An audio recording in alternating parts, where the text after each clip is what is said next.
நாமுத்துக்குமார் கதவுக்காக எழுதின காதல் பாட்டு உங்களுக்கு தெரியுமா? எல்லா கம்போசர்ஸும் வேணான்னு ரிஜெக்ட் பண்ண வரிகளை ஜிவி பிரகாஷ்குமார் எப்படி பாட்டாக்குனாரு? ஒரு பாதி கதவு நீயடி சாங் வந்து வரிக்கு லிரிக்ஸ்க்கு ரொம்ப நாள் வச்சிருந்தாரு, அது விற்கவே இல்லை. நிறைய டேரக்டருக்கு விற்க ட்ரை பண்ணாரு, விற்கவே இல்லை. Suryan FM GV Prakash Kumar meet and greet வந்தப்போ அங்க ஜிவி பிரகாஷ்குமார் அவர்கள்ட்ட இந்த பாட்டை பத்தி கேட்டப்ப அவர் சொன்ன விஷயம், ஒரு நாள் ஃப்ளைட்டில் என் கூட இருந்தாரு, தெய்வ திருமகள் ஹிட் ஆயிருச்சு. அப்போ வந்து இப்படி ஒரு லைன் இருக்குமா, நான் எல்லா இடத்துலையும் கொடுத்தேம்மா, யாரும் எடுத்துக்கலாமா, நான் சூப்பராக இருக்குமா, நான் கொடுங்கண்ணா, நான் பண்ணுறேன் அப்படின்னு சொல்லிட்டு ஃப்ளைட்டில் உட்காந்துட்டு அங்கே ஃப்ளைட்லேயே கம்போஸ் பண்ணேன். ஒரு பாதி கதவு நீயடி அந்த சாங், ஒரு பாதி கதவு நீயடி. ஸோ அது பண்ணி அது பெரிய ஹிட் ஆச்சு. ஸோ அது முத்துக்குமாருக்காக மறு பாதி கதவு நானே அவர் கேட்டாருன்னு நான் பண்ணி கொடுத்த சாங் ஒரு பாதி கதவு.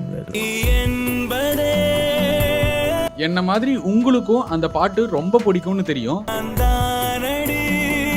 திருட்டு பயத்தினால கதவு சேர்ந்தே இருக்கும்னு சொல்லுவாரு. இரவு வரும் திருட்டு பயம் கதவுகளை சேர்த்து விடும். அது மட்டுமா, கதவுகளையே திருடுற அதிசயத்தை காதல் செய்யுமா?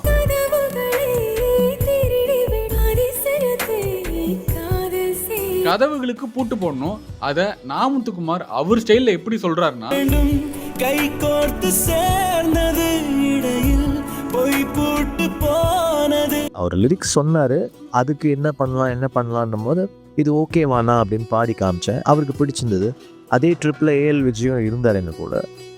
இது எப்படி விஜய் யூஸ் பண்ணலாமா அப்படின்னு சொன்னேன். தென் ஹீ டுக் இட். அப்படி தான் வந்து இடி மழைன்னு எது பேஞ்சாலும் கதவு அசையாம இருக்குமா?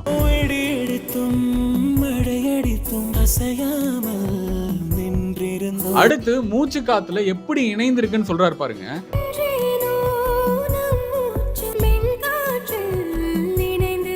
இதயம் ரெண்டா இருந்துச்சு, அதனால கதவு வேணும். இப்பதான் ஒன்னாயிடுச்சு, அப்புறம் எதுக்கு கதவு? இதயம் ஒன்றாகி போனதே, கதவே இல்லாமல் ஆனதே. கதவு இல்லாம போனதுனால நம்ம வீட்டை சுத்தி இருக்கிற மரம் செடி கொடிகளுடைய அந்த பூங்காத்து இருக்கு இல்லையா, அது நம்ம வீட்டுக்குள்ள தினம் தினம் வீச போகும்.